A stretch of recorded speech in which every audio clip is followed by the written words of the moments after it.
Hello friends, I am Gaurav in India. Not few but many years ago, that is India. In 2500 BC, India was a deserted country.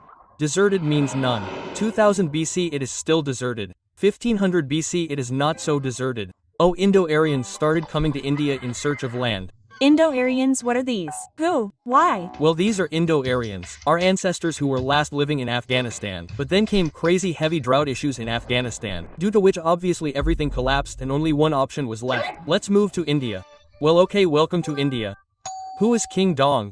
It's time which will take you directly to 322 BC. That means Empire number 1 Maurya Empire Gate today. But wait a minute, what about Aryans? Well, the Aryans were the Mauryas, and the Mauryans were the Aryans. Because the Mauryans were in North India, when the Aryans were in North India. Plus, Chanakya, the great Mauryan teacher, wrote the Arthashastra in Sanskrit. So now Chanakya equals Mauryan, Sanskrit equals Aryan. There, Mauryans equals Aryans. Now, what was Aryan or Mauryan Empire? And how did it come about? Who was King Dong? It's time again. And now it's 323 BC. 323 BC when Porus killed Alexander. So, Alexander died. And obviously, with his death, his power and fear also died, which Chandragupta Maurya took advantage of by establishing the Mauryan Empire. But then he died too, but not before capturing territories of Afghanistan and half of India. That's why he was good. But do you know who was great? Ashoka. Ashoka the Great. But oh my greatness. Because Ashoka captured this, in short, almost the entire united India, plus established political unity, plus internal peace, plus expanded Indian trade in silk textiles and spices, etc. Basically, he did a lot. So, if trade happens, goods will be sold. If goods are sold, money will come. If money comes, people will become rich. If people become rich, they will be happy. And who brought their happiness? Ashoka. So, yes, Ashoka was a great king, Ashoka the Great. And greatness should be celebrated. That's why we got our national emblem and the Ashoka Chakra from him. But wait a minute, if he is great, then how did the destruction of the Mauryan Empire begin because of him? Well, he participated in the Kalinga War, where he was victorious. But at what cost? 10,000 deaths and 150 deportations. He couldn't bear the pain of this, and he went into exile. Due to this, King Brihadrata assumed the responsibility of the Mauryan Empire. But unfortunately, his commander, Pushyamitra Shunga, killed Brihadrata. Thus began the Second Empire, the Shunga Empire, but then he too died. Then the king became the one who killed him, and his son, Agnimitra, became the king. Agnimitra not only expanded his borders to Kashmir but also popularized the Mathura art style abroad, which, of course, brought him a fortune. But he also died in old age. Then the empire was taken over by his son, Devbhuti, who also died. But he too had a weakness. The king was obsessed with women. Affair with a woman is a very useless affair. It is. Useless? No, it was a waste. The fate of the Shunga Empire was ruined because, lured by an Aspara, the king bequeathed his kingdom to the Kanvas dynasty and went on a honeymoon with the Aspara. After that, the wheel of time continued to turn. Dynasties after dynasties ruled.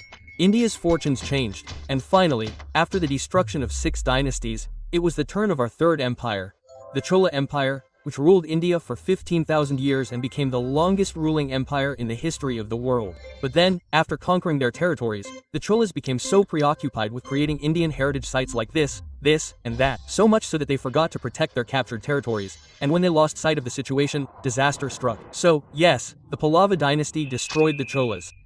A few years passed, and then a few more, with the end of 14 dynasties in India, and we arrived in 320 AD, at the wedding of King Chandragupta Vanna, the founder of our fourth empire, the Gupta Empire.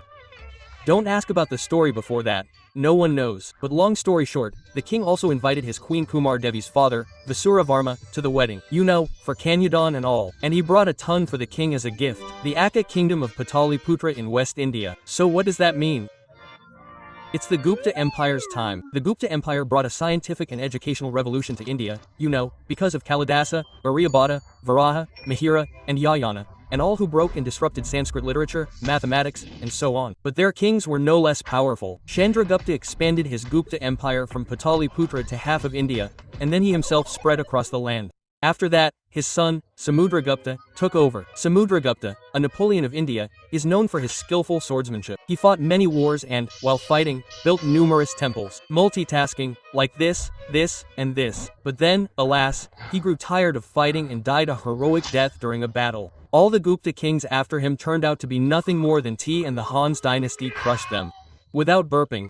Or, let's speed through history and leave behind the 13 dynasties, and talk about the empire that ruled over the land of India less than the Gupta Empire and more than the Chola Empire. Our fifth empire, the Eastern Ganga Empire, whose king Indravarman I started from Ossa and extended his rule all the way to India. But before these empires could do anything for India, some bearded green sheet rods forcibly entered India. Of course, the Mughals. So, what does this mean? It's world. So, from 505 to 1950 CE, the Western Gangas fought only them. This battle was fought near the Kaveri River in Karnataka, but meanwhile, our sixth empire, the Pala Empire, came to rule Bengal, India, for 400 years. And then, in 1000 CE, there were these damn empires. No, I'm not insulting. So, the Eastern Ganga Empire looked at the Palas, and the Palas looked at the Hoysalas, and thought, the enemy's enemy is a friend. And lo, all three of them got down to gang-banging these bearded men. But then in 1950 CE, Delhi Sultan Firoz Shah Tughlaq saw this and said, how is that? And attacked Ossa with a city. So, now the scores are, Mughals 1, Ganga Empire 0. Plus, Mughals 1, Pala Empire is equal to 0, yes, they lost 2. But wait, we still have the Hoysala Empire. But then came Ranveer Singh Alauddin Khilji, and he too said, how is that? And so, now the scores are, Khilji 1, Mughal 1 plus 1, and yes, Sala, Pala, and Ganga equals 0. Yes, after this, our country was in a similar situation, as the green Mughal and Khilji flags were now flying over India, marking the dawn of the 8th and 9th empires of India. The Mughal and the Khilji Empire. Talking about the great Khilji Empire, Alauddin Khilji attacked the Somnath temple and stole 20 million dinars for India's development. Okay, fine. To destroy India, he attacked the Somnath temple and stole 20 million dinars. He destroyed 6 large and over 50 small temples, razed the villages around Somnath, and burned the Nalanda library and its 9 million manuscripts. So, Alauddin carried out this destruction of India with such intensity from 1290 to 1316 that he finally died of exhaustion in 1316. And all the subsequent successors of Khilji were defeated. So then the Mughal Empire declared the Khilji Empire's game over.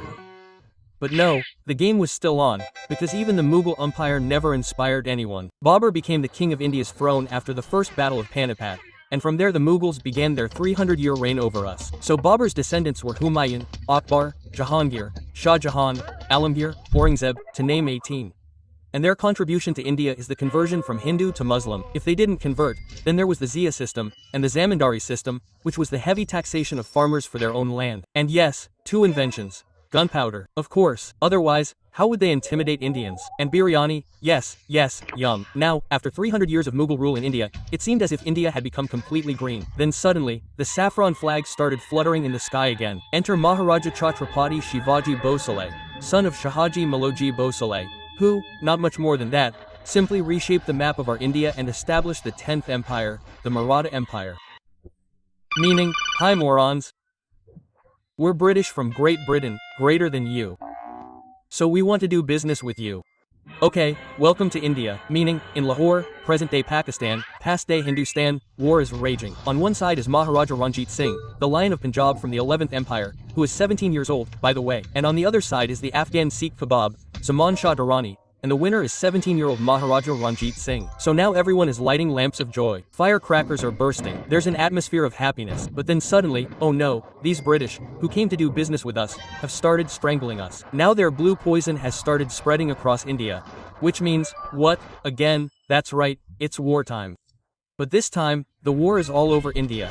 And in Punjab, the Punjabi lion, 17-year-old Maharaja Ranjit Singh, defeated the British several times. But in Maharashtra, the third arm of the Maratha Empire, the last ruler of the Peshwas, Peshwa Bajirao II, unfortunately, lost a battle to the British East India Company. And in Punjab, too, the Sikh army lost in the First Anglo-Sikh War. So, that means the war is over, and suddenly, our India, our motherland, is completely blue. And so, it's the star of the last 12th Indian Empire, the British Empire. These British made some excellent contributions to India, like the Zamindari system, the commercialization of agriculture, economic depression, the Jallianwala Bagh massacre, India's partition in World War II, and so on. But let's give them a little credit. Like, seriously, these British made some excellent contributions to India, like the railway system, abolition of caste system in Sati, updating India's education system, establishing democracy, and last but not the least, making India an Indian India. But in the meantime, one of us lost his temper and said this will not do.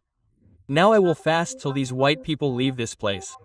And then came another man who got even more crazy than him, and he said, Are you leaving this place now or should I beat you? And congratulations, from the 15th of August 1947 till today, our country and all the citizens of our country are breathing in the open air. Well, at least till March 24, 2020. Gates Flight, signing off.